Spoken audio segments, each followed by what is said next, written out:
پدر عشقم، پدر دینم، پدر دنیا و آیینم، پدر روحم، پدر جسمم، پدر تو دین و ایمونم. پدر عشقم، پدر دینم، پدر دنیا و آیینم، پدر روحم، پدر جسمم، پدر تو دین و ایمونم.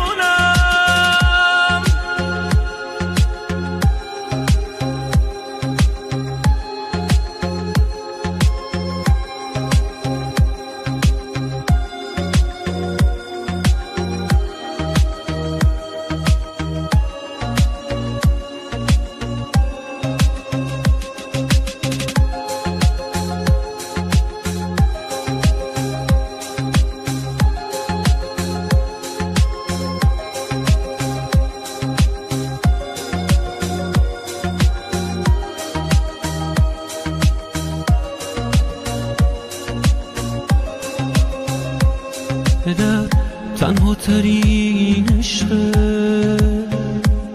واسه روزای تنهایی. پدر یک عشق جاویدان برای هر چی زیبایی. پدر یعنی احساسی که غیر قابل وصفه.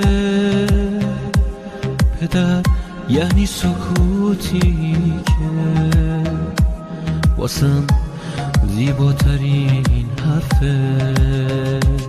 پدر عشقم، پدر دینم، پدر دنیا و آیینم، پدر روحم، پدر جسمم، پدر تو دین و ایمونم. پدر عشقم، پدر دینم، پدر دنیا و آیینم، پدر روحم، پدر جسمم، پدر تو دین و ایمونم. پدر عشقم، پدر دینم، پدر دنیا و آیینم، پدر روحم، پدر جسمم، پدر تو دین و ایمونم. پدر عشقم، پدر دینم، پدر دنیا و آیینم، پدر روحم، پدر جسمم، پدر تو دین و ایمونم.